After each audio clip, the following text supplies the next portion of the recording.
Il fait tout noir. Donc pas tout le monde mérite de sortir. Et à notre Géoula maintenant, pas tout le monde mérite de sortir. Il y aura une très très grande lumière. Celui qui peut supporter ça, je vais expliquer hier en 2 mots. Imagine que dans 2-3 semaines, l'euro vaut 0. Il y avait un grand rabbin, un des grands kabbalistes de la génération Ashkenaz aussi, décédé il y a 20 ans. Alors, Reuven Gershonovitch habitait dans le sud du pays. Il a dit quand le prix, quand la valeur du dollar sera égale au papier de toilette, Mashiach il vient. Ça peut être dans quelques semaines. On sait qu'il y a une dette américaine énorme. Ils sont endettés, c'est capoute. Là, l'Europe, c'est bientôt capoute. Quand j'avais ici un élève l'année passée, il était un grand économiste, il m'a dit c'est une question de pas beaucoup. J'ai un autre élève qui était dans la finance, il a arrêté. Et il a un copain qui est grand économiste. Ils l'ont invité à la radio, à la télévision en Suisse pour donner des émissions. Il dit investissez dans ci, investissez dans ça. Lui, il a dit moi et toi, dis-moi, entre nous, dans quoi tu investis? Moi, dans les pièces d'or. Les pièces d'or. Pourquoi? Au niveau des fluctuations, tout ça, c'est beaucoup mieux dans les lingots. Il dit oui, non, mais quand bientôt on devra acheter du pain et du lait, je ne pourrai pas acheter avec des lingots. Il faut que j'ai des pièces d'or. Parce que l'euro, il n'y en aura plus. Du dollar, il n'y en aura plus.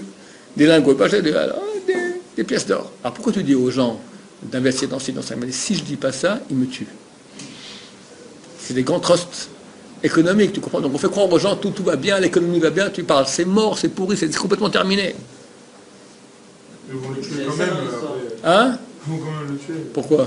Peut-être moi maintenant que je dis ça sur internet, d'accord? L'argent c'est fabriqué, c'est pas le problème. Ils vont toujours se débrouiller, ils vont toujours faire des.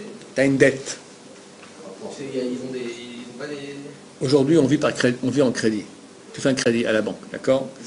Tu t'endettes maintenant, tu dois payer, tu fais encore des crédits. Au bout d'un moment, tous les mois, tu dois donner 2000 shekels. Et toi, tu gagnes 500 shekels.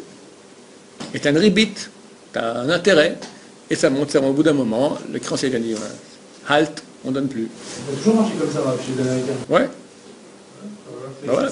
Bon, ça fait, il y avait une dette qui montait. Les gens ne payent plus. Il y a eu la crise il y a 2 ans. Ils ont débloqué 700 milliards, 613 milliards de dollars qui sont tombés du ciel. Hein? Ça tombe du ciel. Non, mon cher ami, le bateau est en train de couler. Il y a un trou. Alors que tu prends un peu de la coque ici, tu colmates. Maintenant, l'eau sort par ici, il faut colmater là. On colmate, tout d'un moment, glou. Bon, ça c'est en 2 mots, je ne suis pas économiste. C'est ce que disent les gens qui comprennent. On est au bord de la grande catastrophe. Maintenant, pourquoi je vous raconte ça? Imagine simplement que ça.